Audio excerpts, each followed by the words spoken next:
We were in Idlewild. Anna and I were hiking with her parents. And her dad, 65 years old, just started climbing rocks. He like climbed on this huge boulder, like 10 feet up. And her mom was like, Marapaka! And I'm like, what did she call him? I'm like, what did she just call him? And she's like, no, Marapaka. It means like, be careful or something. And I'm like, oh, okay. It's Tagalog. Okay.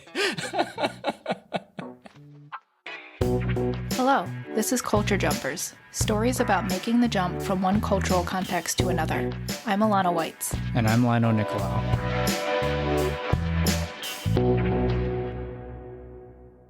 This is the second half of a two-part series, so if you haven't listened to part one yet, you'll want to go back and listen to that first. For this series, we've been talking to white folks who've married into Asian families.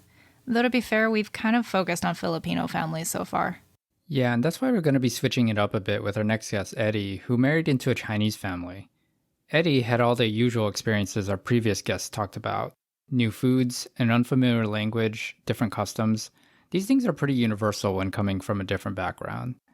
But Eddie found himself in some other situations that were also confusing to navigate, like situations involving feng shui and Chinese customs that date back to ancient practices. And he started showing up more and more as he spent time around his in-laws. And sometimes, things got a little uncomfortable. Up next, some unwanted tenants and spinning blades of death.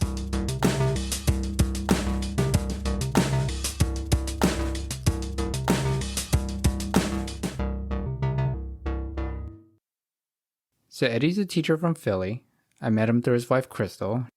Eddie's white and Crystal's Chinese American, but they were both born and raised in the same neighborhood in Philly. They've been together for quite some time. In fact, they're high school sweethearts.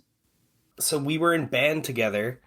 She played violin, I played saxophone. We mainly spent most of our time like in the band room, driving our band director nuts. But like after school, we'd go across the street to the pizza shop. There's some very like wholesome like, oh, let's go get a malt. But we would hang out at the pizza shop across the street, and it's where I asked her out. It was like at Ernie's Pizza. We started dating in high school, and we started living together, like 6 years ago now. Just got married last year, so we were together for like 15 years before we got married. Wow. We were just like, you know what? That seems like a lot of work, getting a wedding together, when we could just be like enjoying. But then we wouldn't have had sick-ass lion dancers at our wedding.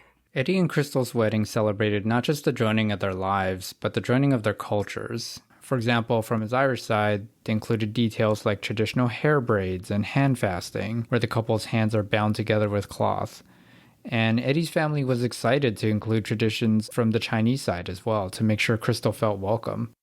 Though, as is usually the case when dealing with a culture you're not familiar with, there was some anxiety over getting it right.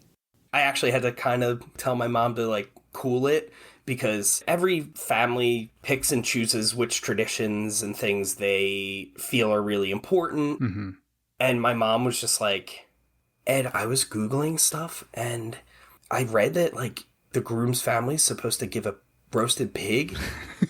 Like, do I need to get a roasted pig? Like, I don't want to not get it and mess the day up. So like, should I order a pig? And I was like, no, like, what are you talking? You don't have to order a roasted pig. Like, that isn't something that they're expecting. Uh-huh. And of course, my brother-in-law was like, you idiot. You could have gotten a roasted pig on it. Like, why did you say no? Why did you tell her not to do that? We could have had a whole pig. Right. And also that's really sweet of her too. Exactly. It is sweet because she's like, I want to make sure like, okay, I'm going to get her something gold.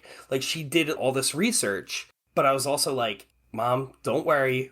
I will tell you what Crystal wants when she tells me what she wants. Like, don't go buying a pig. Just check with us. It's fine. You don't have to surprise us on the day of for this thing. One tradition that both Eddie and Crystal definitely agreed on, though, was having a lion dance performance during their reception. So we were played in, they announced us. You have people playing some drums, some big wooden drums. Yeah, that just like doom, doom, doom, doom, doom, doom. And cymbal smashing. And the lion is this massive, if you imagine like the like horse costume, right? Like one person's the legs, one person's the front. Same principle. And you have like a draped over cloth covering the two of them. And the head is a puppet that has like eyes that can close and blink. And it looks like a lion, I guess. I say, it looks like a lion. It doesn't look like a lion. It looks like a mythological beast. Right. It's supposed to scare away all the bad stuff. And they feed it cabbage, which is an odd thing. So that's like your little offering to them. I put a screw into a cabbage to like tie the cabbage to the thing. The cabbage that's like on the pole, right? Yeah, you like feed them some cabbage. And on my way up, it fell off. And I was just like, oh no. So then I'm like trying to like tie it, and like I don't want to look like I'm stressing, but I'm like, I'm trying to get this on here. And then when they went to take it, the lions. Yeah, the lions. They put their head over top of it. They put the mouth over top and they open it up, but then they can stick their hand through and grab it. Okay. And I could see them just like yanking, having to like to get it off of the thing, because I ended up having to like tie it around it kind of. I was like, oh, you tied it too tight to the string? Yeah, so you could see them like, instead of it just popping off the way I initially wanted, you could see like the hand like, like yank it.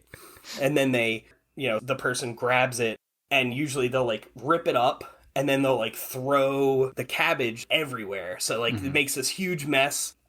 Just like all the best things. Great rhythmic music, gigantic puppets that are covered in like sequins, and like, I was a mummer for a little bit, so I'm just like, this is just like being a mummer. Yeah, except, it's mummer vibes. Yeah, it's like mummer vibes, except much less problematic. Do we need to explain what mummers are for non-Philly people? I feel like growing up in California, I certainly had never heard of them until I moved to Philly. Yeah, well, I mean, there's evidence that the mummers may have inspired New Orleans Mardi Gras, so that's probably a good way to think about it. So picture kind of like a Mardi Gras-esque parade, except it happens on New Year's Day. And there's all these groups in extravagant costumes, and they're parading through the streets, playing music and dancing and competing for best theme. And everyone just kind of watches from the sidelines and parties and gets drunk. And it's just like this big event that happens and is televised every year. So why did Eddie say that they have this problematic reputation? Because everybody gets to choose their theme every year. There's usually some group that picks something offensive, and there's an unfortunate history of blackface involved, and it still sometimes happens. So, yeah. Wait, still happens? How recently are we talking? Like within the last couple of years. Oh, Jesus. There's been a crackdown on it recently, and most of those people get banned, but it still unfortunately happens sometimes. All right. Well, that took a turn. Luckily, there's nothing controversial like that about lion dances, I don't think. But blackface aside, the mummers and the lion dance, they're kind of similar on the surface. Both have flashy costumes and these really theatrical performances. But on top of all that, the lion dance has a ton of symbolism related to bringing luck and prosperity to your future. Do you know what the cabbage is supposed to signify? I actually feel bad not knowing it. I'm trying to remember. I think it signifies cabbage. No, but no, I think it's Should probably just Google it. Yeah, that's like, right, because it's like did you find it? Hold on, I'm looking at it. During Chinese New Year, lion dance troops will visit the houses and shops to perform the traditional custom of cai qing, literally meaning plucking the greens, whereby the lion plucks the auspicious green lettuce, either hung on a pole or placed on a table in front. The greens is tied together with a red envelope.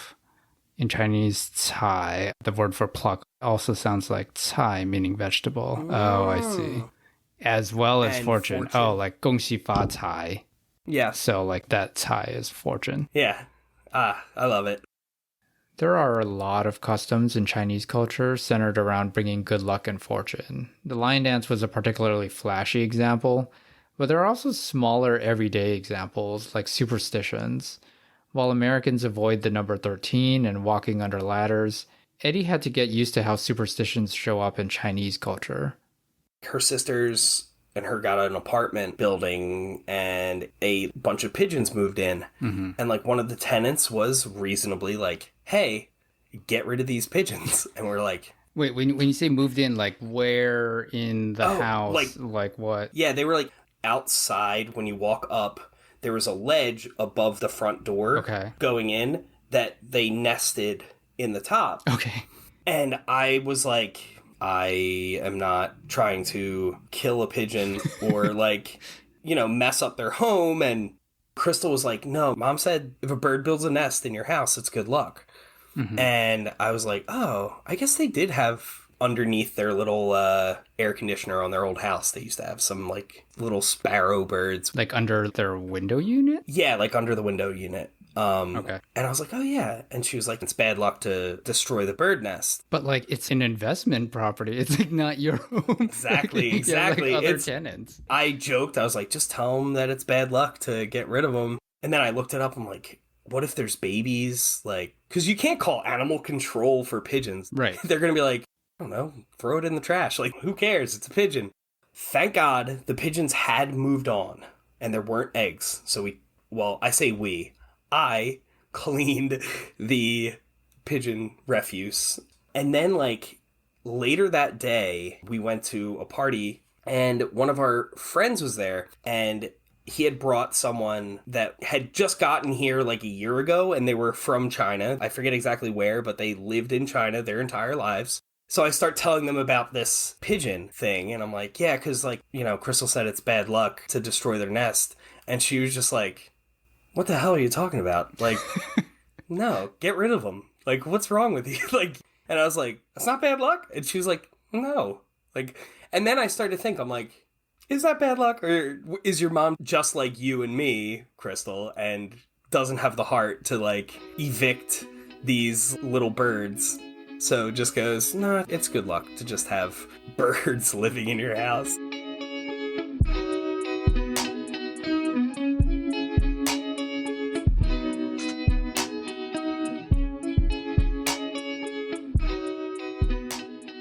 Crystal's parents, they don't have any ceiling fans because, like, feng shui wise, that's not kosher. You're not supposed to have stuff hanging over your bed.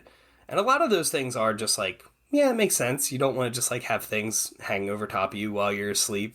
Right. But I bought a ceiling fan that I put in and like this ceiling fan looks sick. It looks awesome. It's got these two big blades on it, but the thing was too long. So like my friend came over and we were like, we had to chop it down and we had to do all this modifications to this thing. It was a nightmare. We put it up and we turn it on and I'm just like, this thing's awesome. And Crystal's mom comes in and her eyes are just like huge. Cause like I didn't realize, and she like goes over and talks to Crystal, that the two blades on there look like two Chinese broadswords. So not only do we have something hanging above our bed, but literally like two spinning blades of death are hanging above our bed. And her mom was just like really bugged out by it. And Crystal's like, oh no. Is broadsword like how her mom described it? Yeah. And it was reasonable. When Crystal said it, I looked at it and I was like, you know what? It is pretty intense. Especially it was on high. It was like, so. Like, it was kind of intimidating. I could give her that. But I remember Crystal felt really bad because we're like, we're going to have to go return this thing. We do now have a different ceiling fan. But well, how did you feel about it?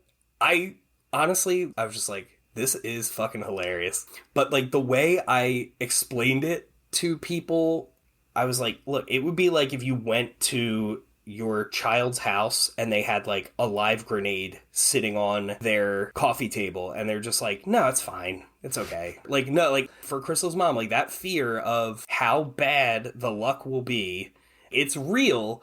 And also maybe like literally this thing's going to fall on my daughter and chop her to bits when she's asleep. It's something that I think has like taught me, to like not be dismissive of that kind of stuff. Like her mom like felt bad, but she was just dead seriously. That is supremely bad luck to have. And then there are things that I'm like, if you put a hat on a table, for me, I'm like, oh, that's bad luck. Don't put a hat on a table. And she's just like, the hell? And Really? I haven't heard of that one. yeah, it's probably like wearing your shoes inside. Like when someone would come home with their dirty ass hat, like don't put it on the table. Right. But like, yeah, that was bad luck growing up, I was told.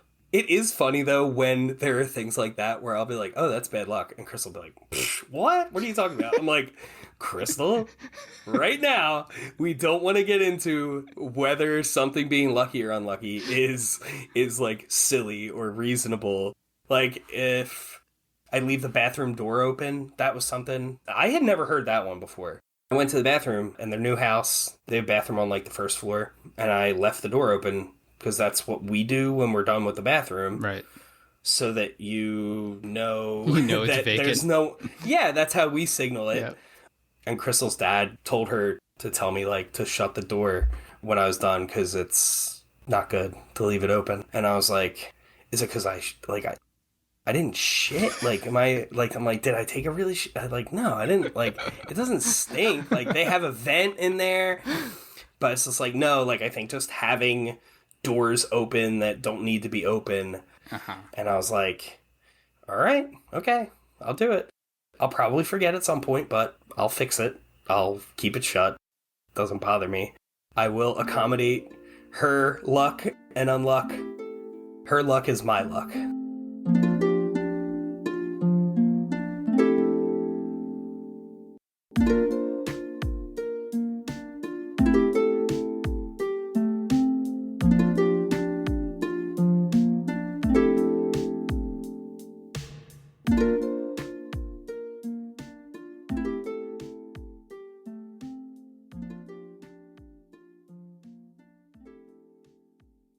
My name's Jon Matthews. I'm a filmmaker based out of Los Angeles, and I am married to your cousin. Jon married my cousin Chrissy in 2019. They both live in LA now, but John's originally from West Virginia. And what I noticed right away was just how proud he is of where he comes from. He really lives and breathes his home state whenever you talk to him. West Virginia is a beautiful state. It's all mountains, and West Virginia is the only state that's completely covered in the Appalachian Mountains. In between two mountains, a creek runs through, and along the creek there's a road, and that road is called a holler, or hollow if you're not from the holler. And my holler was called Booger Hole. So is Booger Hole like a nickname or the actual name? It was an actual name. Actually, they changed the name now to try to increase property values, probably. But it's now called Whispering Pines. Going into this, I was expecting Jon to have the biggest culture shock out of everyone we talked to, but it turns out that wasn't the case at all. Like, we were talking about food, and Filipinos have this tradition of making lechon. We love to eat. I mean, oh my gosh, it's like that's the big thing, is everything's centered around food. You know, the big thing in my hometown of Alum Creek is every July we have the Alum Creek pig roast. Where, you know, they stay up all night cooking the pig and turning it, and it's a big party. And then the next day, you know, you have that as your meal. It's so similar. I think it was Tracy's baby shower, and there's lechon there, you know, that's like the same thing. I'm like, oh, I'm back in Alum Creek, you know. So, yeah, it's for being so far apart as far as Alum Creek and the Philippines, there's a lot of similarities for sure. But I think what's great with Jon is that this deep pride that he has in where he comes from doesn't stop him from learning about and really embracing Filipino culture as well. So for example, one of the really cool things that Jon does as a filmmaker is produce video segments for Sesame Street. Yeah, you know, Sesame Street, for being on for 52 seasons, to make it part of their mission statement to be so diverse and so inclusive and so like, let's explore other cultures, and the head of their cultural department is Filipina. And she was so excited when I pitched Kamayan. Oh, wow. So you pitched the story to them. Yeah. You know, this one, the only thing they had was F is for food. And it was a blank slate, really, from there. I thought F is for food and Filipino go so hand in hand. And the Kamayan meals are so beautiful. Usually a long table with banana leaves covering it, and then you have layers of food with, you know, the rice, and then noodle dishes and fruit and vegetables and fish and meat, and, you know, just this whole huge spread of food out in front of you. It's so cinematic and so beautiful. it means like eating with your hands, right? It's your actual fingers to your mouth, and you're grabbing it and the other person's grabbing it right there. And there's no plate. There's no added layer or added barrier between you and that other person. So it's a more intimate family style meal. Like, oh, we're all doing this thing together and it's this real special thing. And it just makes you kind of feel closer, as a participant. Yeah, obviously in the age of COVID, the idea of being so close together and eating with your hands sounds kind of horrifying, but I do just like how communal and informal the Kamayan is. It's funny, Sesame Street made me write in a scene where the girl who's kind of the star of the show, that's like a 10-year-old girl, like washes her hands. So you can tell like, oh, they washed their hands before they ate this meal with their hands. And then I'm cutting it together, and then just out of the blue, this beautiful, spread, and I've got this dolly shot over the whole thing. And then it's like, oh, the girl washing her hands. Where does this come from? So it didn't make any sense with the story at all, so that they let me cut it out. But yeah, they originally were like, oh, we got to put that in. So yeah, it's interesting that even, living in the world of COVID permeated Sesame Street's script. It's just so wild to me that he, of all people, was the one to bring this piece of Filipino culture to the table for Sesame Street. Watching this segment, I was impressed at how natural and authentic it felt. It really shows that he took the time to immerse himself in the food culture. And Jon's been trying to immerse himself in other ways as well. For example, he's been trying to learn Tagalog, although that process hasn't been quite as smooth. During the pandemic, I was, doing the Tagalog on tape, the audio lessons or whatever. Oh, yeah? Interesting. Okay. Tell me more. So, with all languages, of course, your subtle differences with the way you pronounce words make a big difference. Mm-hmm. And let's see if I can get this right. I was saying, kain tayo. Like I was trying to say, let's eat. Uh-huh. And, my wife's dad is like, you're saying eat people. Because ta'o, I guess, is man or something, or person. Yeah. So, kain tayo, is that more like how you say, what's the difference between tayo? Yeah, like, I have to go into Google Translate. Yeah. Because, I'm not good with Tagalog, but, what you were trying to say is kain tayo.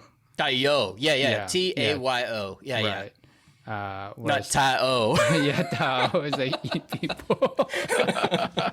That's great. Yeah, and everybody's just looking at me. I'm like, oh, yeah, don't know what's wrong with that one. Came straight out of my Audible lesson. But when were you trying to test it out, I guess? Oh, at a family dinner. Uh-huh. Yeah, everybody was laughing.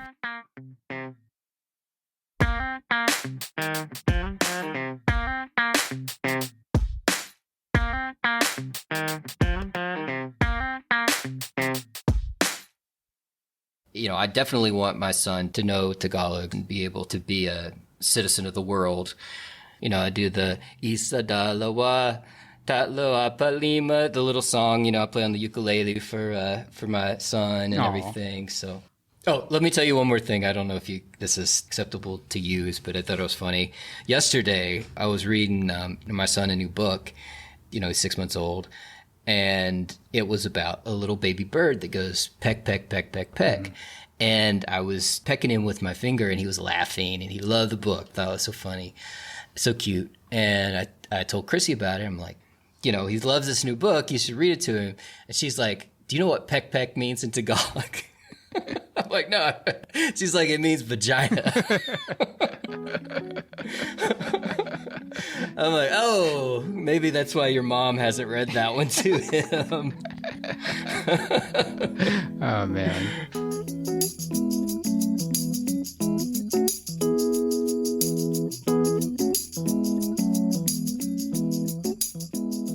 Another part of learning a language like Tagalog is learning how to address people, especially those who are older.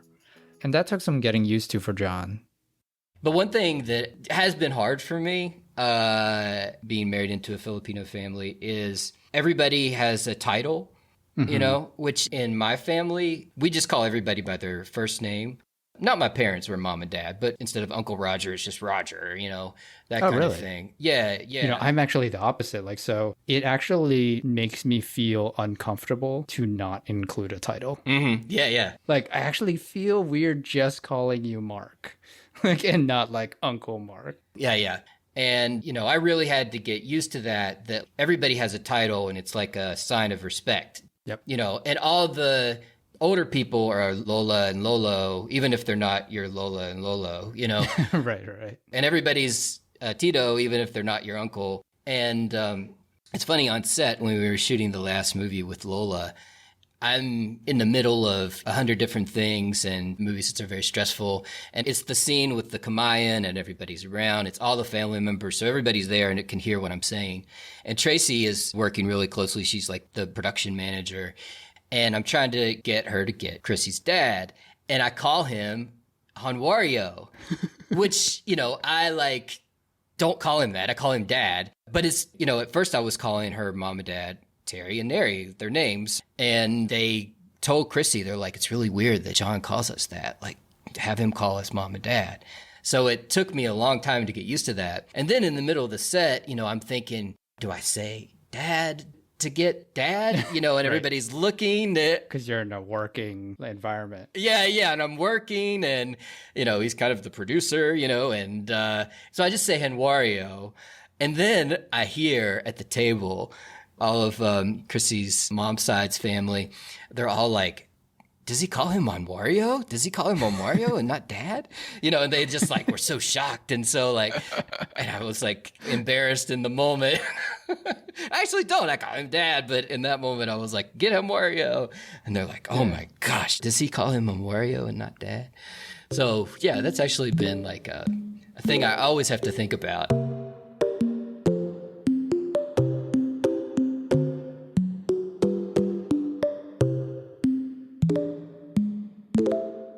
Before we ended the interview, I knew I had to ask John one last thing about titles, now that he was a part of our big Filipino family. In American culture, there's always this attitude of oh, don't remind me I'm old, Mm-hmm. And so I'm kind of curious, when your kid starts growing up, when all the cousins' kids start growing up, do you think you'd want to be called Lolo or, or would you not want it because it just makes you feel old?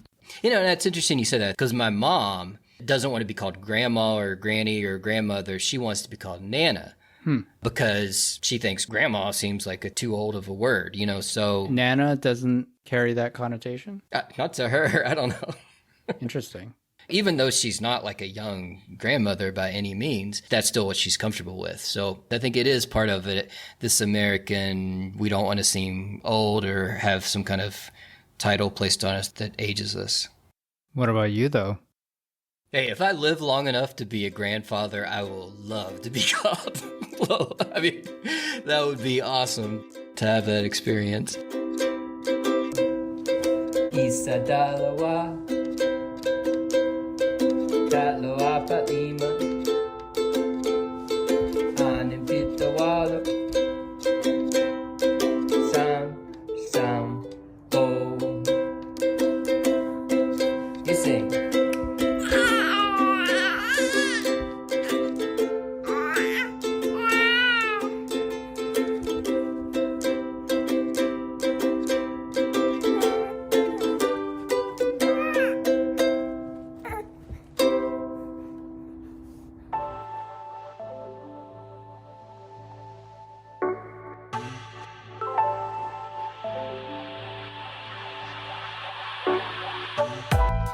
Today's episode of Culture Jumpers was hosted by Lionel Nicolau and me, Ilana Whites, with music and sound design also by me. We're produced and edited by myself and Lionel Nicolau. If you want to check out John's F is for Food segment that he produced for Sesame Street, you can watch it on HBO Max. It's season 52, episode 31. Thanks for listening. We'll see you next time.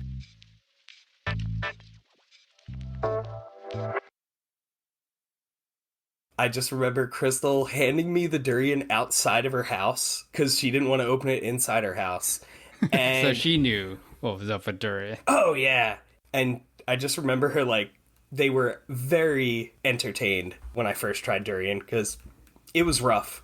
But, like, eventually, like, now I'll rip into durian. I'm like, oh, yeah, I can understand how this tastes good.